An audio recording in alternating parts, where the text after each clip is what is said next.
Tu mirada no es neutra. Cada vez que observas a alguien, estás influyendo más de lo que crees, no con lo que dices, sino con lo que transmites en silencio.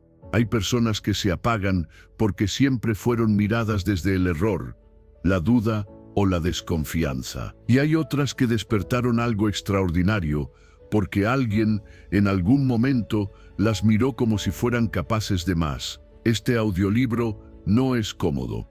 Es una invitación directa a revisar cómo miras, cómo juzgas y cómo condicionas, incluso sin darte cuenta. Porque tu mirada puede limitar o liberar, puede encoger o expandir, puede repetir viejas heridas o abrir posibilidades nuevas. Si estás dispuesto a escuchar con honestidad, aquí descubrirás por qué muchas personas nunca alcanzan su potencial y cómo, sin palabras grandiosas, puedes convertirte en un punto de inflexión en la vida de otros y en la tuya. Antes de comenzar, detente un momento, no sigas todavía. Quiero que bajes a los comentarios y escribas exactamente esta frase.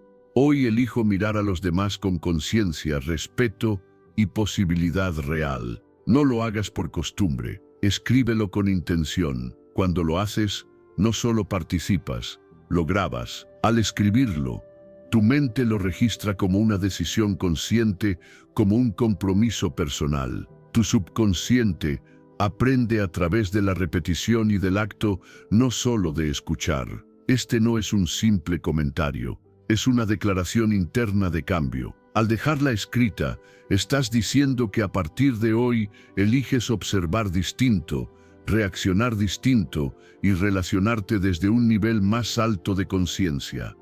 Hazlo ahora, escríbelo, y deja que este audio empiece a trabajar desde dentro. Capítulo 1.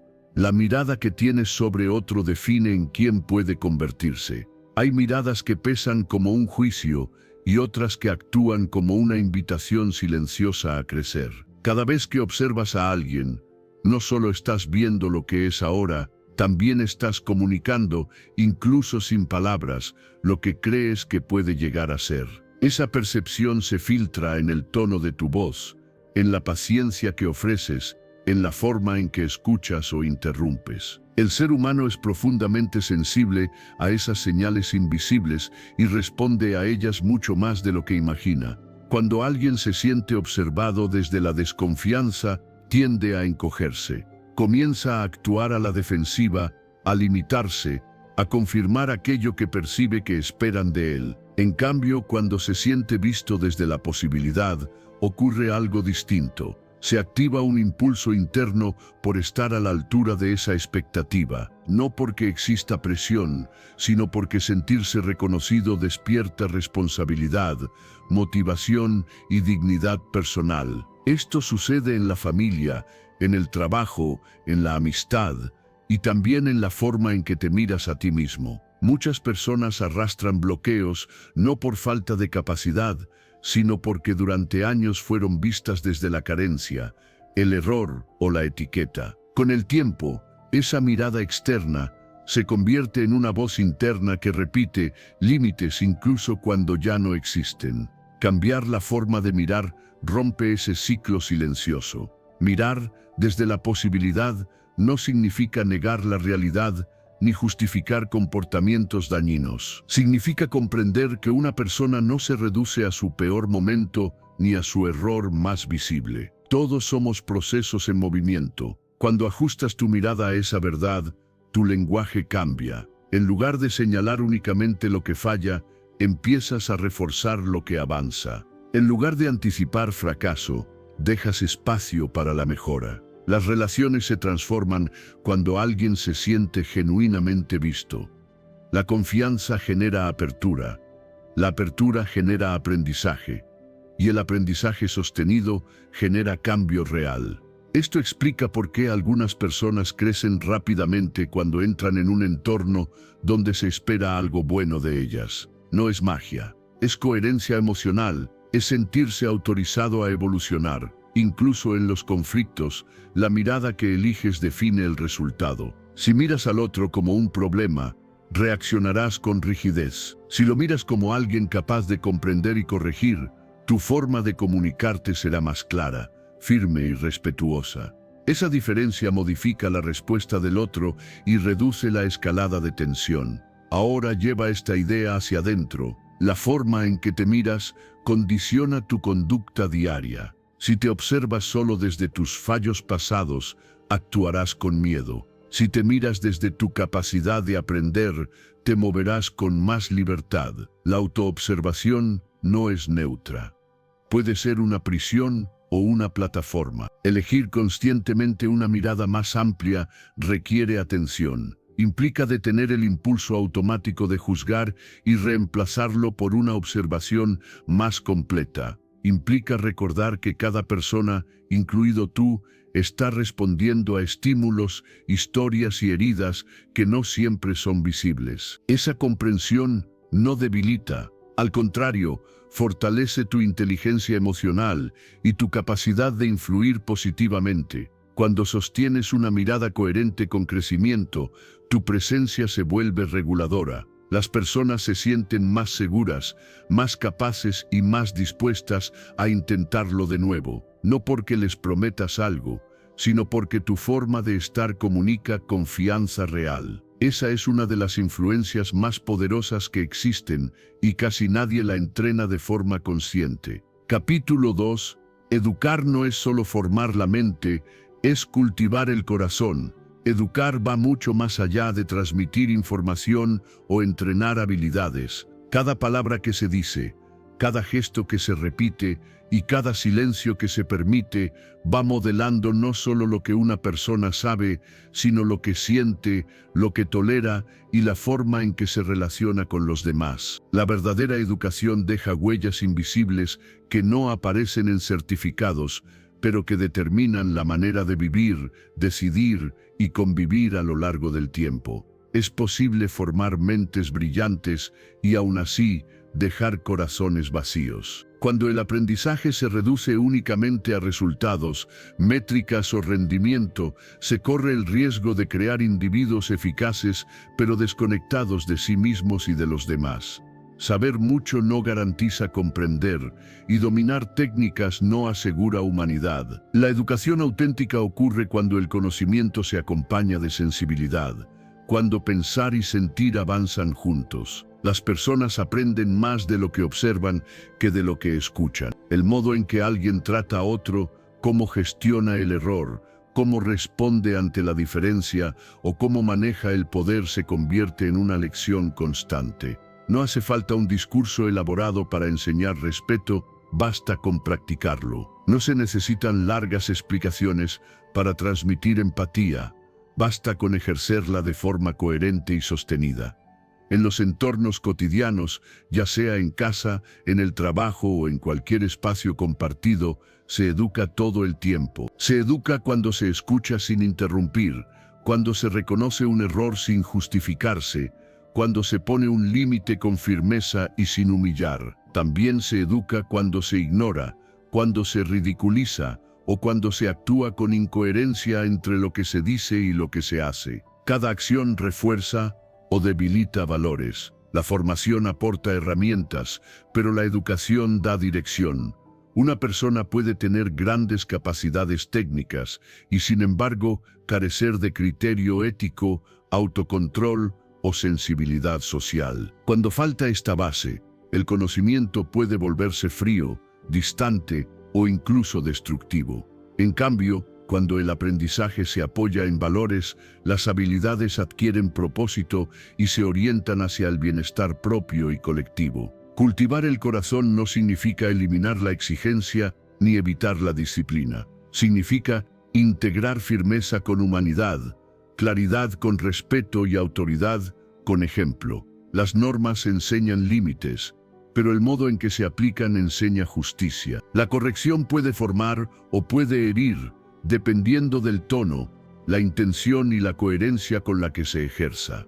Dar ejemplo es una de las formas más profundas de educar. Mostrar respeto incluso en el desacuerdo, actuar con honestidad, cuando nadie observa y mantener coherencia entre palabras y acciones, genera un aprendizaje silencioso, pero poderoso. Ese tipo de enseñanza no se olvida, porque se vive y se siente. Con el tiempo, se transforma en una referencia interna que guía decisiones y comportamientos. Cuando la educación integra mente y corazón, las relaciones cambian, se fortalecen los vínculos, se reduce la necesidad de imposición y aumenta la comprensión mutua. Las personas se sienten vistas, valoradas y comprendidas, lo que favorece una convivencia más sana y consciente. El respeto deja de ser una norma externa y se convierte en una elección natural. El verdadero impacto de educar con humanidad no se mide de inmediato. Aparece con los años, en la manera en que alguien enfrenta conflictos,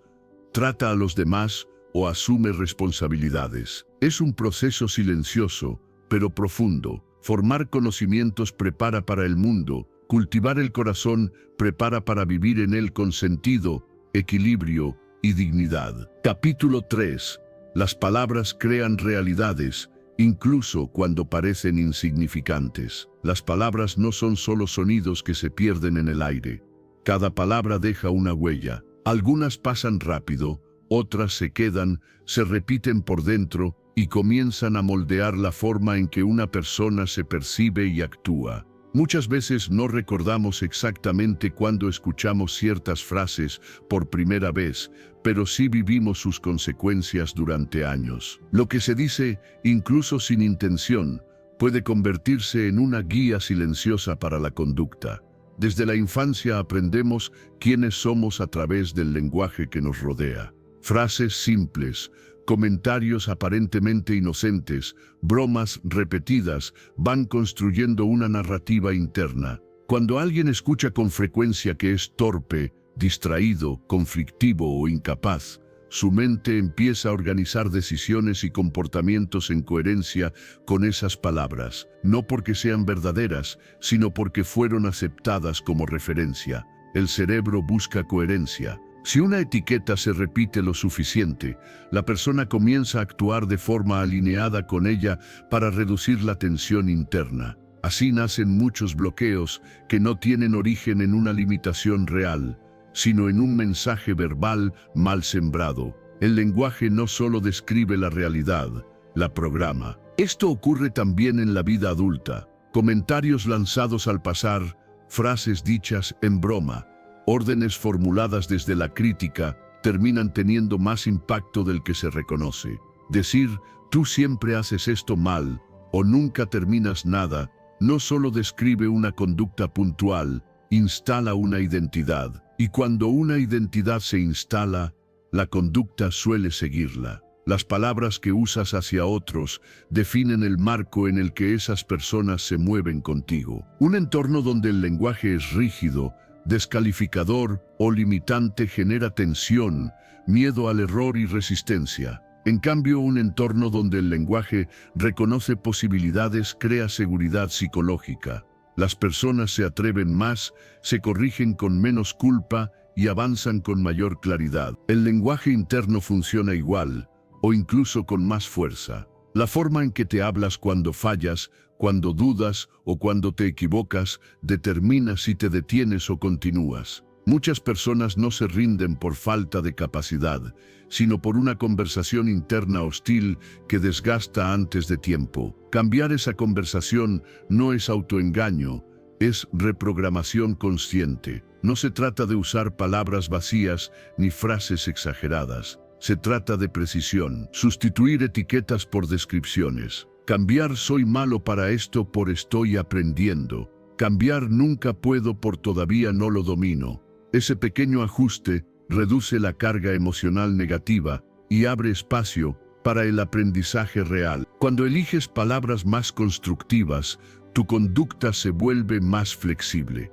Te permites intentar de nuevo. Te permites mejorar sin sentirte definido por el error. Lo mismo ocurre con los demás. Cuando alguien se siente nombrado desde la confianza, responde con mayor compromiso. No por obligación, sino porque se siente respetado.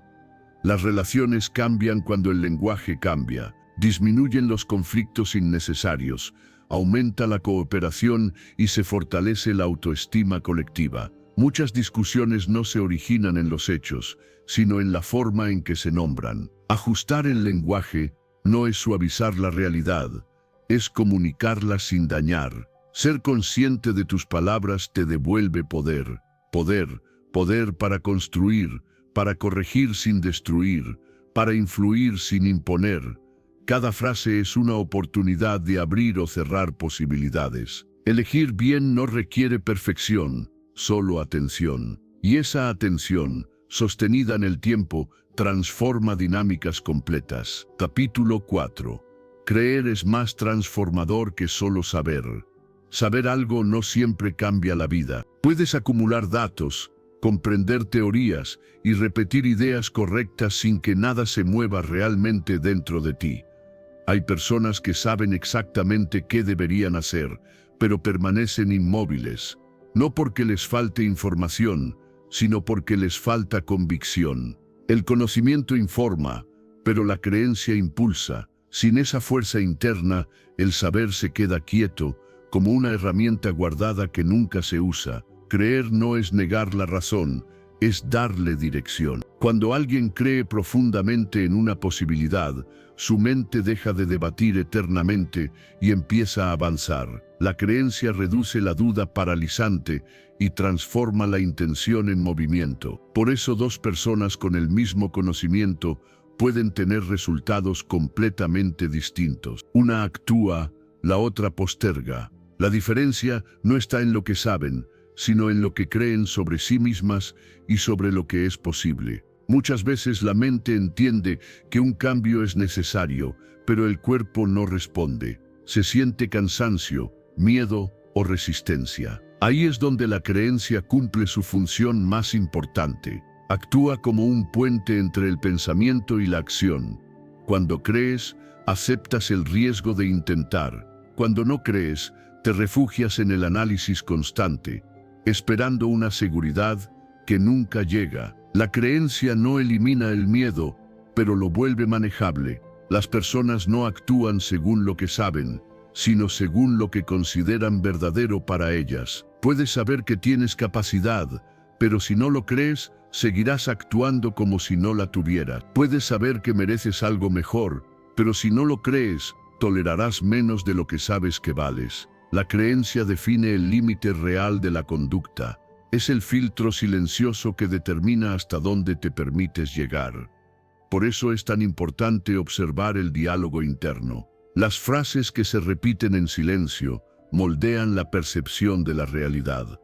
Si esas creencias están desconectadas de tus valores y capacidades, terminarás actuando en contra de ti mismo. Reforzar creencias alineadas no es autoengaño, es coherencia interna. Es recordarte de forma consciente quién eres, qué puedes sostener y qué estás dispuesto a intentar, incluso cuando no hay garantías. La transformación comienza cuando la creencia se vuelve práctica. No basta con pensar puedo, hay que empezar a actuar como alguien que puede. Cada pequeña acción refuerza la creencia, y cada creencia fortalecida facilita nuevas acciones. Se crea un círculo de crecimiento silencioso. Al principio parece frágil, pero con repetición se vuelve estable. Así se construye el coraje, no como una emoción repentina, sino como una consecuencia de actuar pese a la duda. Creer también ordena la energía. Cuando hay convicción, la mente deja de dispersarse y se enfoca. Se reducen las excusas, se acorta la distancia entre decidir y hacer.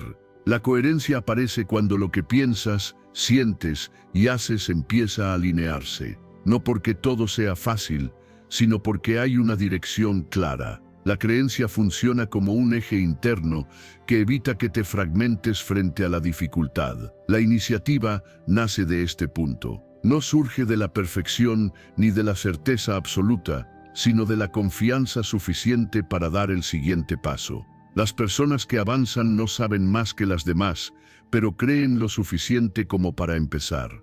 Esa diferencia cambia trayectorias completas. El movimiento genera aprendizaje real, y ese aprendizaje refuerza aún más la creencia inicial. Cuando la creencia acompaña al conocimiento, la acción se vuelve natural.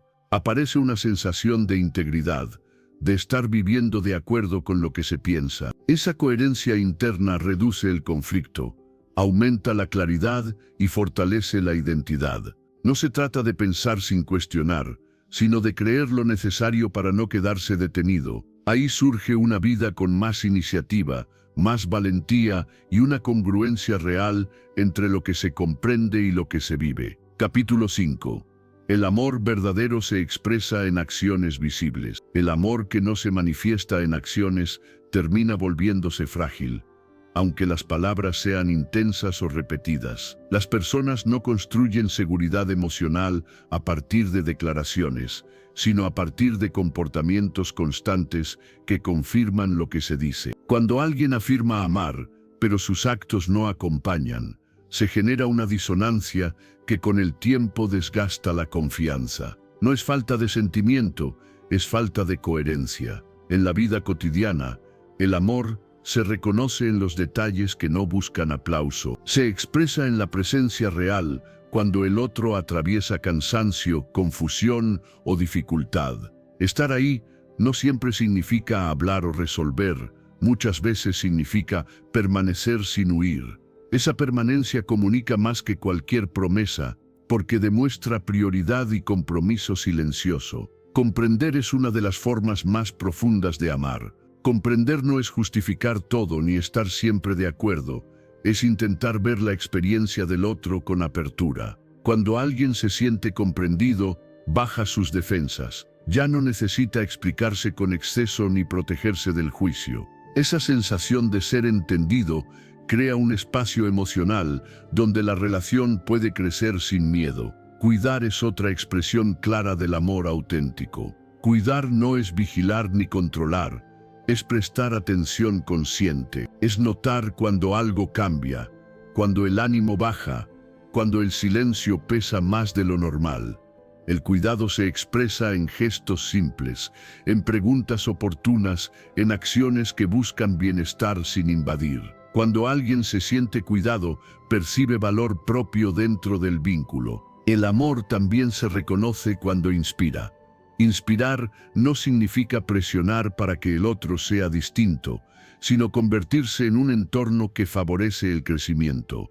Las relaciones sanas no se sostienen desde la dependencia, sino desde el impulso mutuo a evolucionar. Cuando alguien se siente amado de verdad, se atreve a mejorar, a sanar, a intentar de nuevo, porque sabe que no será abandonado por fallar. Muchas decepciones nacen de una expectativa mal entendida, creer que sentir es suficiente, sentir es importante, pero no alcanza. El amor real se construye en la repetición de acciones alineadas.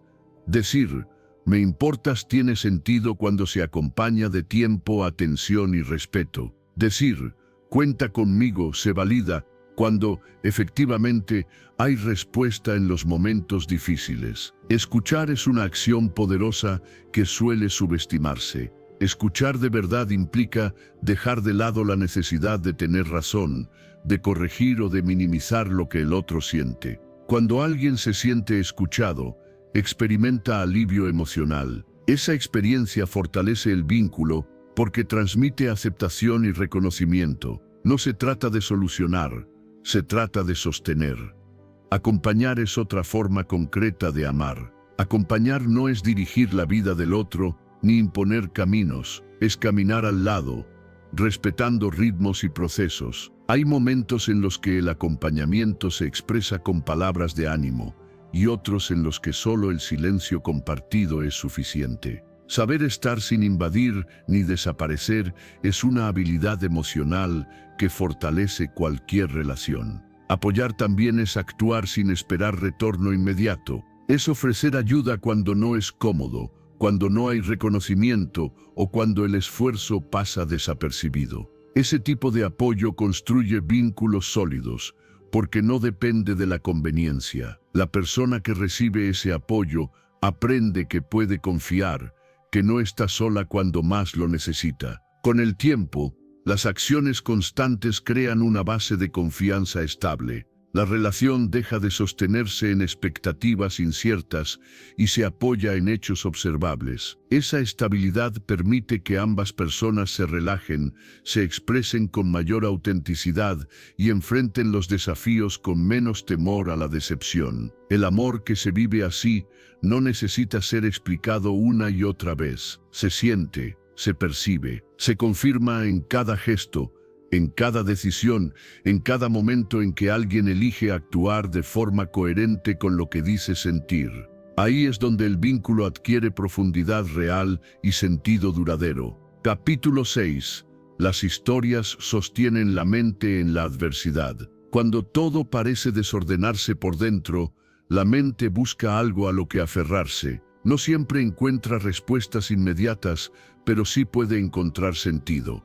Ahí es donde las historias cumplen una función silenciosa pero decisiva. No son simples relatos para entretener, son estructuras que sostienen el pensamiento cuando la realidad golpea con fuerza. En medio del dolor, la mente no sobrevive solo con hechos, necesita significado. Las personas no recuerdan datos en los momentos difíciles, recuerdan historias. Recuerdan a alguien que resistió, a alguien que cayó y se levantó, a alguien que atravesó una noche larga sin perderse por completo. Esas narrativas actúan como mapas internos.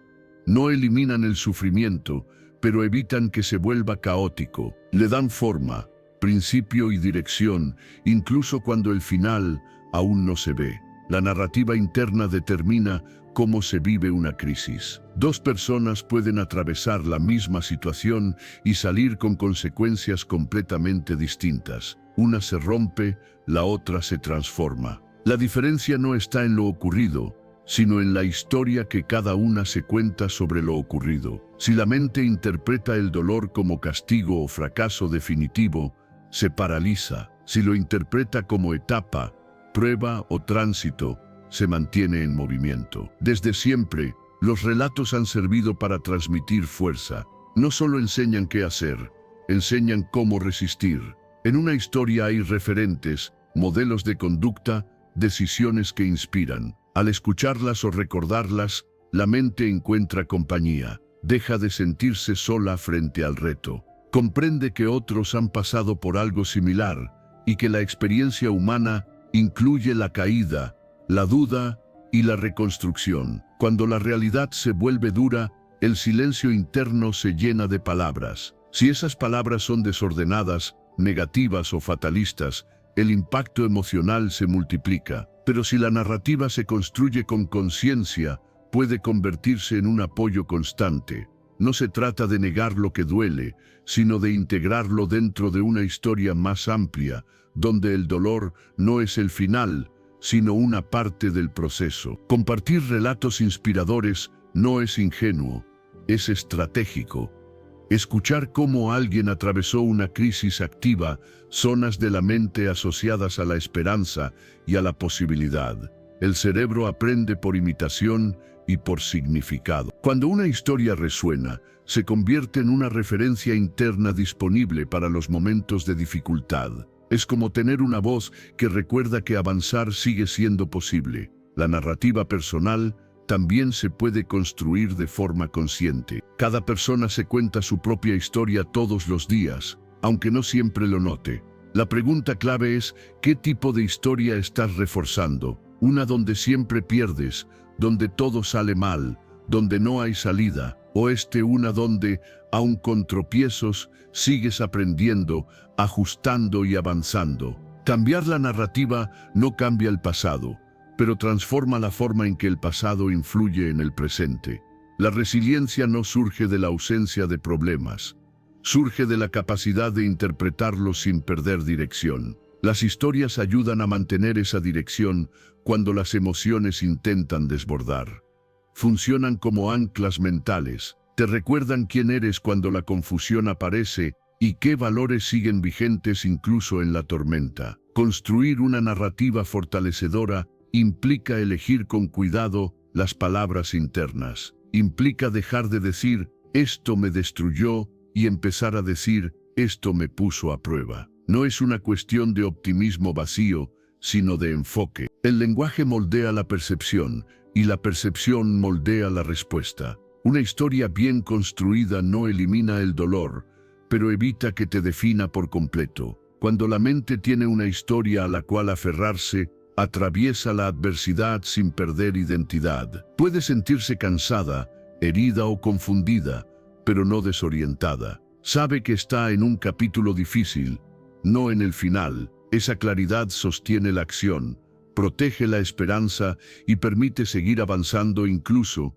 cuando el camino no es claro. Así, las crisis dejan de ser solo rupturas y se convierten en etapas que con el tiempo también formarán parte de una historia de fortaleza.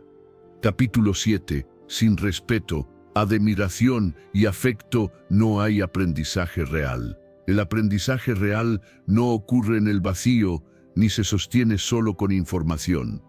Para que una persona incorpore algo de forma profunda, necesita sentirse respetada, valorada y emocionalmente segura. Cuando estas condiciones no existen, el aprendizaje se vuelve frágil, superficial o forzado. Puede haber memorización, repetición o cumplimiento, pero no transformación auténtica. El respeto es el primer pilar invisible del aprendizaje. Respetar no es solo tratar con cortesía, es reconocer la dignidad del otro como alguien capaz de pensar, equivocarse y mejorar. Cuando una persona se siente respetada, su mente se abre, baja la defensiva, se permite escuchar sin miedo a ser humillada o minimizada. En cambio, cuando el respeto falta, la energía mental se dirige a protegerse, no a aprender. La admiración cumple un rol distinto pero igual de decisivo. Admirar genera impulso.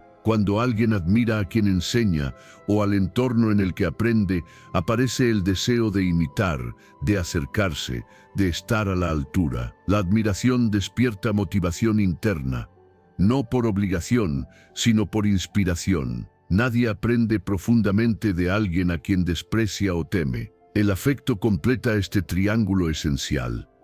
El afecto no implica debilidad ni pérdida de autoridad. Implica crear un espacio donde el error no sea castigado con rechazo. Cuando una persona siente afecto, su sistema emocional se regula, se atreve a preguntar, a intentar, a fallar y a volver a intentar. Sin afecto, el miedo bloquea la curiosidad. Y sin curiosidad no hay aprendizaje real. Muchos entornos fracasan en desarrollar talento no por falta de recursos, sino por falta de vínculo. Se exige rendimiento sin ofrecer seguridad, se corrige sin validar, se presiona sin reconocer. En esos contextos, las personas aprenden a sobrevivir, no a crecer.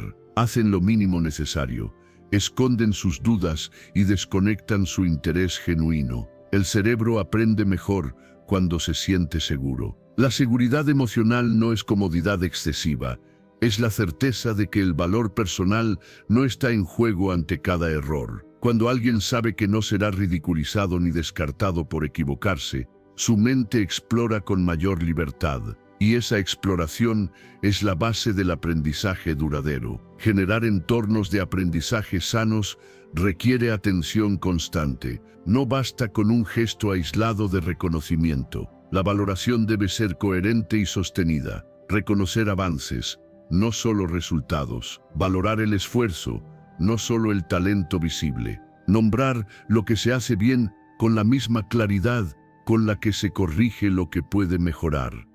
Cuando el reconocimiento es auténtico, las personas desarrollan confianza en sus capacidades. Esa confianza no las vuelve arrogantes, las vuelve responsables. Se comprometen más con su proceso porque sienten que vale la pena intentarlo. El aprendizaje deja de ser una carga externa y se convierte en un desafío personal. El respeto también se expresa en cómo se corrige. Corregir desde la humillación rompe el vínculo. Corregir desde la claridad y el cuidado fortalece el proceso. Una corrección respetuosa no suaviza el mensaje, lo hace más efectivo. La persona escucha, integra y ajusta sin sentir que su identidad está siendo atacada. La admiración, cuando es genuina, crea modelos internos. Las personas No solo aprenden contenidos, aprenden actitudes, imitan la forma de pensar, de resolver problemas, de enfrentar errores. Por eso es tan importante quién enseña y cómo lo hace. El ejemplo transmite más que cualquier discurso. El afecto, por su parte, sostiene el proceso en el tiempo. Hay momentos de cansancio, frustración o duda en todo aprendizaje. Cuando existe un vínculo afectivo, esos momentos no significan abandono, significan pausa, acompañamiento y continuidad. El afecto recuerda que el proceso importa más que la velocidad. Cuando respeto, admiración y afecto están presentes, el aprendizaje se vuelve profundo y duradero. No se limita a una etapa ni a un contexto, acompaña a la persona a lo largo de su vida, porque no se aprendió solo una habilidad, se desarrolló una relación sana con el crecimiento. Ahí es donde el talento florece de forma auténtica, no por presión externa, sino porque el entorno permitió que la persona creyera en sí misma, se sintiera capaz y se atreviera a desplegar lo mejor que llevaba dentro. Capítulo 8. La ternura es una fuerza transformadora olvidada. Hay una fuerza silenciosa que rara vez se reconoce como tal, porque no impone, no empuja y no exige. No levanta la voz ni busca dominar la escena, pero tiene la capacidad de transformar por completo la manera en que las personas se relacionan. Esa fuerza es la ternura. En un mundo acostumbrado a la dureza, la prisa y la presión constante, la ternura parece frágil, cuando en realidad es profundamente poderosa. La exigencia puede lograr obediencia, pero no apertura. Puede forzar resultados inmediatos, pero suele cerrar el espacio emocional donde ocurre la verdadera conexión. La ternura, en cambio, abre puertas internas que la presión jamás alcanza. Cuando alguien se siente tratado con cuidado y respeto, baja las defensas de forma natural. No porque se le obligue, sino porque se siente seguro. Y donde hay seguridad, aparece la posibilidad de expresarse sin miedo. Muchas personas viven tensas, no porque quieran resistirse, sino porque han aprendido que mostrarse tal como son implica riesgo. Han sido corregidas con dureza, escuchadas con impaciencia o tocadas sin respeto. En ese contexto, la ternura actúa como un permiso silencioso.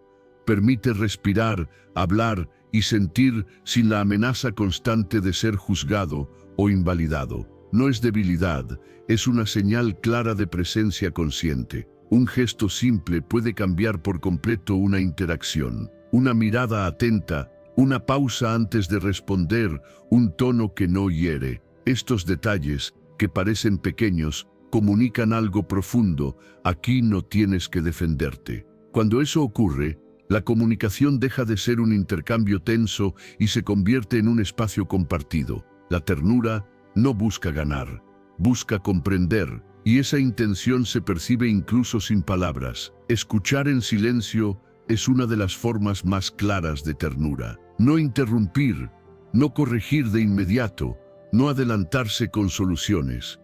Escuchar sin prisa transmite interés real. Le dice al otro que su experiencia importa, que no es una carga ni una pérdida de tiempo. Esa escucha crea un entorno donde las emociones pueden ordenarse solas, sin necesidad de presión externa. El contacto respetuoso también tiene un impacto profundo. No se trata de invadir, sino de acompañar. Un gesto adecuado en el momento justo puede devolver calma cuando las palabras no alcanzan. La ternura corporal, cuando es consciente y consentida, regula emociones, reduce la tensión y refuerza el vínculo. Es una forma de comunicación directa que no necesita explicación. La paciencia emocional es otra expresión de esta fuerza olvidada. Consiste en permitir que el otro tenga su propio ritmo. No exigir claridad inmediata, no forzar respuestas, no apurar procesos internos. Cada persona necesita tiempos distintos para comprender lo que siente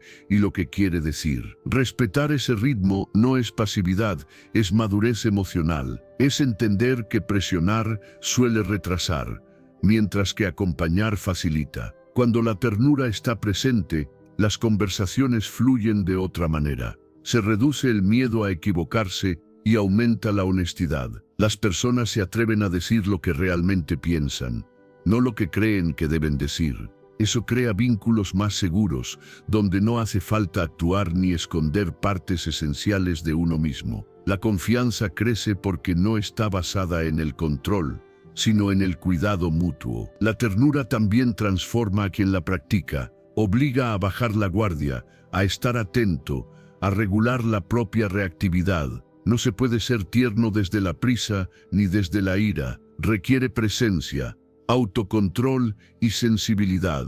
Por eso es una fuerza exigente, aunque no lo parezca. Exige más conciencia que la dureza, más responsabilidad que la indiferencia. En relaciones donde la ternura se mantiene, los conflictos no desaparecen, pero se atraviesan de otra manera. Hay menos ataques, menos silencios punitivos, menos necesidad de imponerse. Se busca entender antes que ganar. Esa forma de vincular no solo reduce el daño, también fortalece la conexión a largo plazo. Recuperar la ternura no es volver atrás, es avanzar hacia una forma más consciente de relacionarse. Es recordar que el cuidado no debilita, sino que sostiene. Que la suavidad bien aplicada puede lograr lo que la exigencia nunca consiguió, y que, en un mundo saturado de tensión, la ternura sigue siendo una de las fuerzas más transformadoras que existen. Capítulo 9.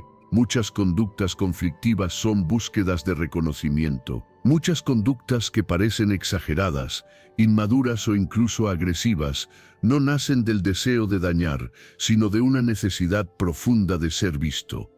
Detrás de reacciones intensas suele haber una carencia silenciosa, la sensación de no importar, de pasar desapercibido, de no ser tenido en cuenta. Cuando una persona no se siente reconocida, su sistema emocional entra en alerta y comienza a buscar cualquier señal que confirme su existencia dentro del vínculo. El reconocimiento no siempre se busca de forma consciente.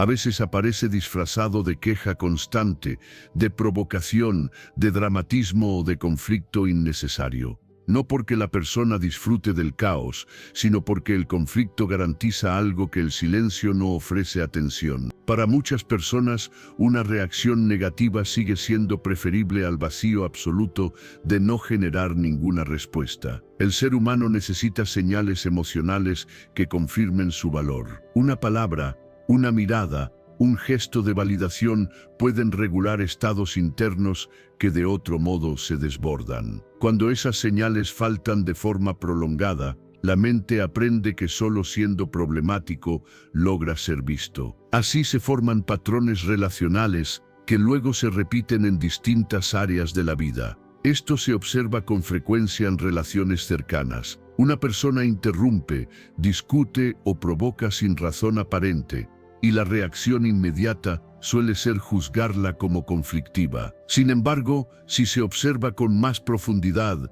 muchas veces ese comportamiento es un intento torpe de decir, mírame, importo, no me ignores. El problema no es la necesidad, sino la forma aprendida de expresarla. Cuando el reconocimiento positivo es escaso, el negativo se vuelve una alternativa funcional. La crítica, el reproche o incluso el castigo generan interacción, generan contacto. Y para una mente que asocia contacto con supervivencia emocional, cualquier contacto es mejor que ninguno. Este mecanismo no distingue calidad, solo intensidad.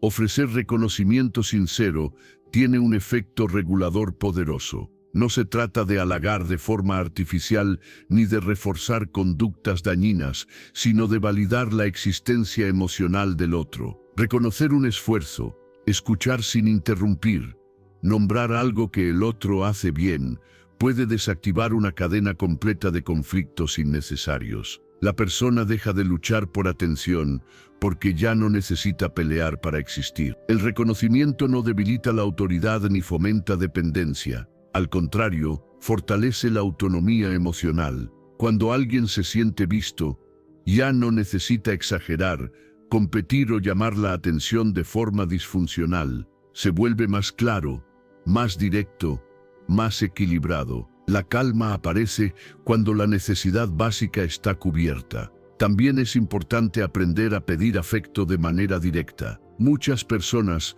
nunca aprendieron a hacerlo sin culpa o vergüenza. Crecieron en entornos donde necesitar era sinónimo de debilidad y por eso desarrollaron estrategias indirectas para obtener cercanía. Aprender a decir, necesito atención, me gustaría sentirme más reconocido o quiero saber si importo, requiere valentía emocional, pero evita mucho sufrimiento innecesario. Cuando una persona aprende a expresar su necesidad sin disfrazarla de conflicto, sus relaciones cambian. La comunicación se vuelve más honesta y menos desgastante. Ya no hace falta provocar para ser escuchado ni exagerar para ser tomado en cuenta. La claridad reduce la tensión acumulada. Reconocer también implica reconocer límites. Validar no es aceptar todo. Es posible ofrecer reconocimiento y al mismo tiempo marcar conductas que no son aceptables. La diferencia está en el tono y en la intención.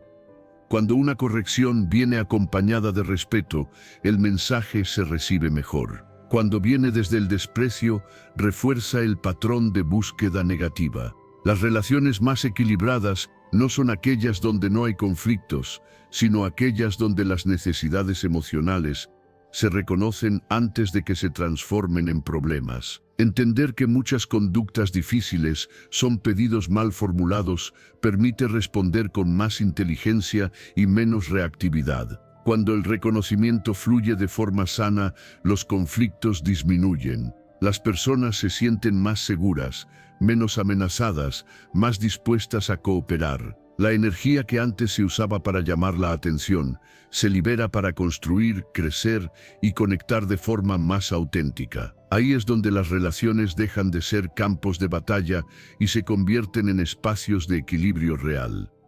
Capítulo 10. La buena suerte también se construye. Muchas personas hablan de la suerte como si fuera algo que cae del cielo sin aviso, como un privilegio reservado para unos pocos. Sin embargo, cuando se observa con atención, la llamada buena suerte suele aparecer donde hay preparación, coherencia y una forma particular de estar en el mundo. No se trata de negar el azar, sino de comprender que las oportunidades tienden a acercarse más a quienes crean las condiciones para reconocerlas y aprovecharlas. La suerte rara vez se presenta como un regalo evidente. Muchas veces llega disfrazada de trabajo incómodo, de decisiones difíciles o de responsabilidades que otros evitan. Quien actúa con coraje suele encontrarse en situaciones que parecen arriesgadas, pero que con el tiempo se transforman en puntos de inflexión. No es que tenga más suerte, es que se expone más a escenarios donde algo puede cambiar. La responsabilidad cumple un papel clave en este proceso. Las personas que asumen las consecuencias de sus actos desarrollan una reputación silenciosa, son vistas como confiables, estables y comprometidas. Esa percepción genera puertas abiertas, recomendaciones y oportunidades que no aparecen por casualidad.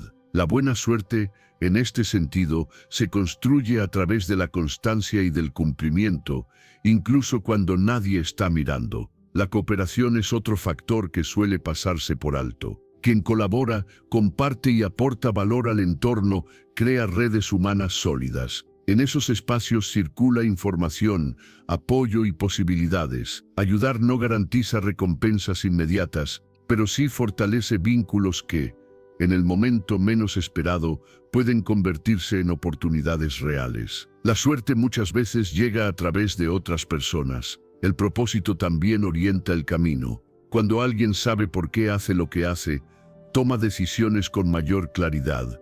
No se dispersa con facilidad, ni se conforma con cualquier resultado. Ese enfoque sostenido aumenta la probabilidad de encontrar escenarios alineados con sus objetivos. No porque el mundo se adapte mágicamente, sino porque la persona aprende a elegir mejor dónde invertir su tiempo y energía. Vivir de acuerdo con valores consistentes genera coherencia interna. Esa coherencia se nota. Se percibe en la forma de hablar, de actuar y de responder ante la dificultad. Las personas coherentes inspiran confianza, y la confianza atrae oportunidades. Nadie quiere asociarse con alguien impredecible o contradictorio. En cambio, quienes mantienen principios claros suelen ser buscados para proyectos, decisiones y responsabilidades importantes. La buena suerte también está relacionada con la capacidad de contribuir al bienestar colectivo. Cuando una persona piensa más allá de su beneficio inmediato, genera impacto positivo en su entorno. Ese impacto vuelve multiplicado, no siempre de la misma forma, pero sí como reconocimiento, apoyo o nuevas posibilidades. Aportar valor crea movimiento, y donde hay movimiento, hay más probabilidades de que algo ocurra. Es importante entender que construir suerte no significa controlar todo. Significa estar disponible. Disponible para aprender, para colaborar, para asumir desafíos. Las personas que esperan pasivamente a que algo cambie suelen interpretar la vida como injusta. Las que participan activamente entienden que no todo depende de ellas, pero que mucho sí. Esa actitud cambia por completo la experiencia. El éxito compartido nace de esta lógica. Cuando el crecimiento no es individualista, se vuelve más sostenible. Equipos, comunidades y relaciones basadas en valores comunes generan resultados más sólidos que los logros aislados. La buena suerte, en estos casos, no beneficia a uno solo, sino a muchos, y eso refuerza aún más las condiciones para que nuevas oportunidades aparezcan. A lo largo del tiempo, se vuelve evidente que la suerte favorece a quienes actúan con intención, no siempre de inmediato, no siempre de la forma esperada, pero sí de manera consistente. Cada decisión alineada, cada gesto responsable, cada acto de cooperación suma. Puede parecer imperceptible al principio, pero el efecto acumulativo es real. Construir buena suerte es un proceso silencioso. No se anuncia ni se presume. Se manifiesta cuando menos se espera, como resultado de una forma de vivir. No es magia, es coherencia en acción. Y cuando esa coherencia se sostiene, la vida empieza a responder con más oportunidades, mayor realización personal y un éxito que no se vive en soledad, sino en conexión con los demás. Capítulo 11. Sin memoria no hay identidad ni gratitud.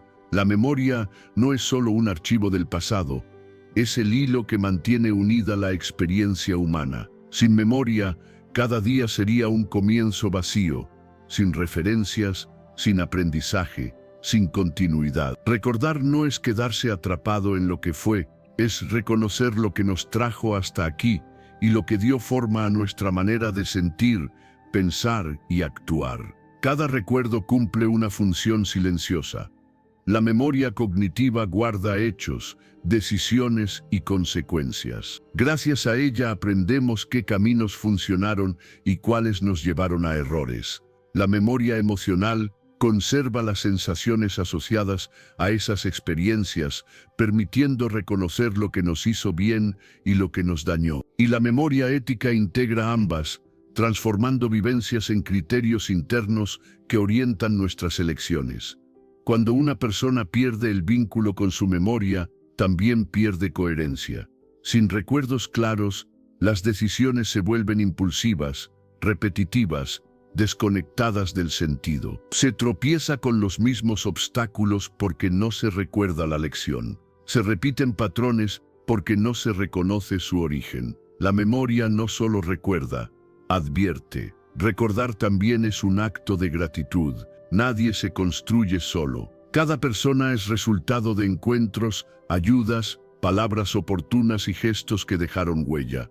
Cuando esos aportes se olvidan, aparece la ilusión de autosuficiencia y con ella la desconexión emocional. Reconocer a quienes estuvieron presentes humaniza porque devuelve perspectiva y humildad. La gratitud no nace de la comodidad, nace del recuerdo consciente. Recordar quién te sostuvo en momentos difíciles, quién confió cuando dudabas, quién enseñó sin esperar nada a cambio, amplía la profundidad interior. Ese ejercicio no debilita, fortalece, da raíces, permite avanzar sin negar el camino recorrido. la memoria también protege de la repetición del daño. Recordar errores propios no es castigarse, es integrar experiencia. Cuando se borra el recuerdo del dolor causado o recibido, se pierde la oportunidad de actuar con mayor conciencia. La memoria ética transforma el pasado en responsabilidad presente. Cultivar el recuerdo no significa vivir anclado atrás, significa visitar el pasado con intención, extraer sentido y volver al presente con mayor claridad. El recuerdo consciente selecciona, ordena y resignifica. No revive todo, rescata lo esencial, aquello que formó carácter, criterio y sensibilidad. Muchas personas viven fragmentadas porque han aprendido a olvidar para no sentir. Pero lo que no se recuerda de forma consciente se manifiesta de forma inconsciente.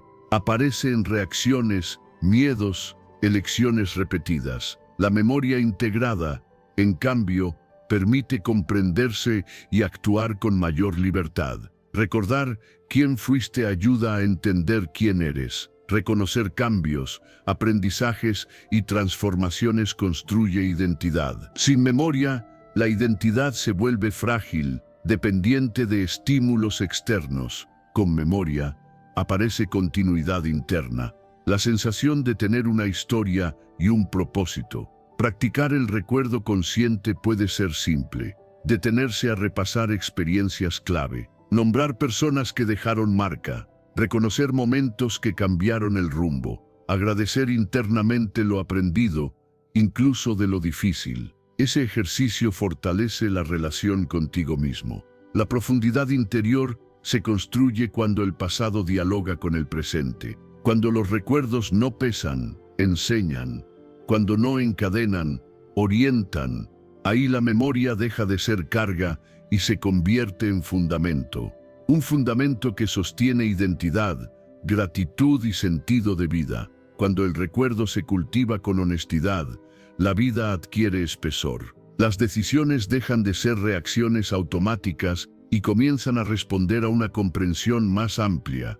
Se aprende a elegir con memoria, no con impulso. Se agradece con conciencia, no por costumbre. Y se avanza con una identidad más estable, capaz de sostener pérdidas, cambios y desafíos sin disolverse. La memoria bien integrada no encierra, orienta, no fija, permite evolucionar. Al recordar con intención, el pasado se vuelve maestro y no cadena, y la persona camina con mayor presencia, coherencia y profundidad interior. Así, cada recuerdo consciente fortalece el sentido de continuidad personal, conecta experiencia con significado y transforma la historia vivida en una fuente constante de orientación, gratitud madura y responsabilidad hacia uno mismo y hacia los demás. Sin ese ejercicio, la vida pierde profundidad, repite errores innecesarios y se vuelve frágil frente al tiempo.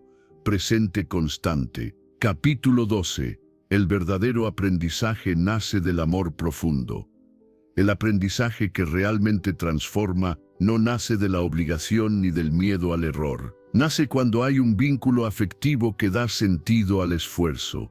Cuando una persona ama lo que hace, a quien acompaña o aquello que busca comprender, el proceso de aprender deja de ser pesado y se vuelve vivo. El amor no simplifica el camino, pero le da una razón profunda para recorrerse hasta el final. Sin una base afectiva sólida, el conocimiento suele quedarse en la superficie. Puede ser correcto, útil e incluso brillante, pero no arraiga. En cambio, cuando el aprendizaje está impulsado por un interés genuino, por el deseo de cuidar, comprender o mejorar algo que importa, se integra de otra manera. Se vuelve parte de la identidad, no solo una información almacenada. El amor moviliza la voluntad, hace que una persona quiera profundizar, corregirse y crecer, no por presión externa, sino por coherencia interna. Cuando existe una conexión emocional con lo que se aprende, aparece la paciencia necesaria para sostener el proceso. El error deja de vivirse como amenaza y se convierte en una señal de ajuste. El cansancio no desaparece, pero se tolera mejor porque hay un propósito que lo justifica. Aprender por amor también cambia la relación con los demás. Cuando el conocimiento se pone al servicio del cuidado, deja de ser una herramienta de poder y se convierte en una forma de contribuir. Enseñar, acompañar o transmitir desde el amor genera apertura. El otro no se siente evaluado ni reducido, sino reconocido. En ese clima, el aprendizaje fluye con más naturalidad y profundidad. A nivel individual, el amor orienta la inteligencia. No se trata de pensar menos, sino de pensar mejor. Las decisiones tomadas desde una base afectiva consciente suelen ser más responsables, más humanas y más sostenibles. El amor actúa como un filtro ético que ordena prioridades, ayuda a distinguir lo importante de lo urgente y evita que el conocimiento se use de forma fría o desconectada de sus consecuencias. Muchas veces se asocia el amor con lo emocional y el aprendizaje con lo racional, como si fueran opuestos. En realidad, se potencian. El amor aporta sentido y el conocimiento aporta claridad. Cuando ambos se integran, aparece una forma de crecimiento más completa. Se aprende no solo para acumular, sino para servir, mejorar y cuidar aquello que se valora. En los entornos donde el aprendizaje está vinculado al afecto, las personas se atreven más. Preguntan, exploran y se implican. No temen tanto al juicio porque sienten que hay un respaldo humano. Esa seguridad emocional es una de las condiciones más poderosas para el desarrollo. Sin ella, la mente se defiende, con ella se expande. Poner la inteligencia al servicio del amor implica revisar la intención detrás de cada acción. Preguntarse para qué se aprende, a quién beneficia y qué impacto genera. No es una reflexión abstracta, es una práctica diaria. Desde cómo se escucha a otro hasta cómo se toman decisiones profesionales, el amor puede ser el criterio que guíe el uso del conocimiento. Cuando el aprendizaje nace del amor, el crecimiento deja de ser fragmentado. No se avanza solo en habilidades o resultados, sino también en sensibilidad, responsabilidad y conciencia. La persona no se desarrolla solo hacia afuera, sino también hacia adentro. Eso genera equilibrio y reduce la distancia entre lo que se sabe y lo que se vive. A nivel colectivo, este enfoque tiene un efecto multiplicador. Comunidades donde el aprendizaje está vinculado al cuidado mutuo generan soluciones más humanas. El conocimiento no se utiliza para imponerse, sino para construir. No se comparte desde la superioridad, sino desde la colaboración. Ese tipo de aprendizaje crea culturas más sanas y relaciones más justas. El amor profundo no idealiza la realidad, la compromete. Invita a aprender mejor porque lo que está en juego importa. Cuando se estudia, se trabaja o se enseña desde ese lugar, la transformación es duradera, no depende de modas ni de incentivos externos. Se sostiene porque está anclada en algo esencial. Así, el aprendizaje deja de ser un medio para destacar y se convierte en una forma de cuidar la vida. Crecer, comprender y actuar desde el amor no solo mejora a la persona, también aporta a un mundo más humano, donde el conocimiento no separa, sino que conecta. Capítulo 13. Observar sin proyectar libera el verdadero potencial del otro. Observar a alguien sin cargarlo con expectativas propias es uno de los actos de respeto más profundos que existen. Cuando miras sin proyectar, permites que el otro se revele tal como es, no como crees que debería ser. Esa diferencia parece sutil, pero cambia por completo la forma en que una persona se desarrolla, se expresa y se relaciona con su propio potencial. Proyectar ocurre casi sin darnos cuenta. Nace de nuestras experiencias, miedos no resueltos, deseos pendientes o frustraciones personales. Cuando proyectas, no estás viendo al otro, estás viendo una versión filtrada por tu historia. Esperas que actúe de cierta manera, que elija ciertos caminos, que confirme tus creencias. Sin intención, terminas ocupando el espacio donde debería emerger su identidad auténtica. Cuando alguien vive bajo expectativas ajenas, comienza a desconectarse de sí mismo. Puede intentar cumplir para obtener aprobación o rebelarse para recuperar autonomía, pero en ambos casos se aleja de su vocación real. El talento genuino rara vez aparece bajo presión externa.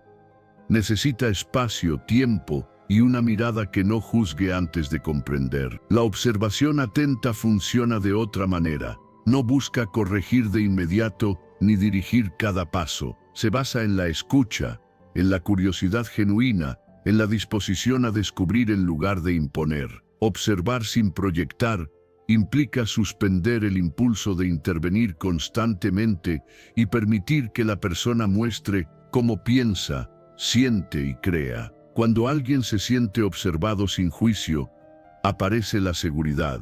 Esa seguridad activa la creatividad. La persona se atreve a probar, a equivocarse, a explorar posibilidades que quizás nunca habría considerado si sintiera que debía cumplir un guión ajeno. El potencial se despliega cuando no está siendo comparado ni forzado. Imponer lo que alguien debería ser suele tener un costo invisible.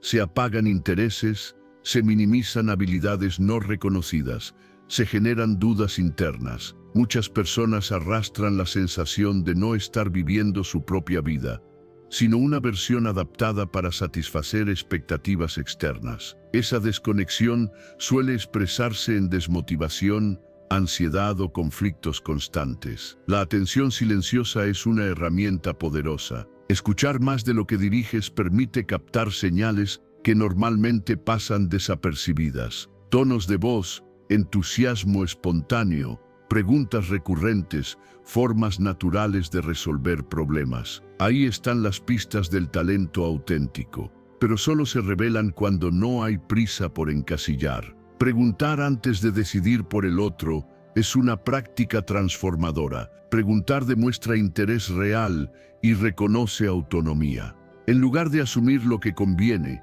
se abre un espacio de diálogo donde la persona puede expresar deseos, límites y necesidades. Esa práctica fortalece la confianza y reduce la resistencia. Cuestionar tus propias expectativas es igual de importante. Preguntarte si lo que esperas le pertenece al otro o a ti mismo exige honestidad. Muchas veces esperamos que otros logren lo que nosotros no pudimos, o que eviten errores que nos dolieron. Aunque la intención sea proteger, el efecto puede ser restrictivo. Cuando se libera a una persona de proyecciones, su energía cambia. Se vuelve más congruente, más creativa, más comprometida con su propio proceso. Ya no actúa para complacer ni para desafiar, actúa para expresarse. Esa alineación interior se refleja en mejores decisiones y mayor bienestar.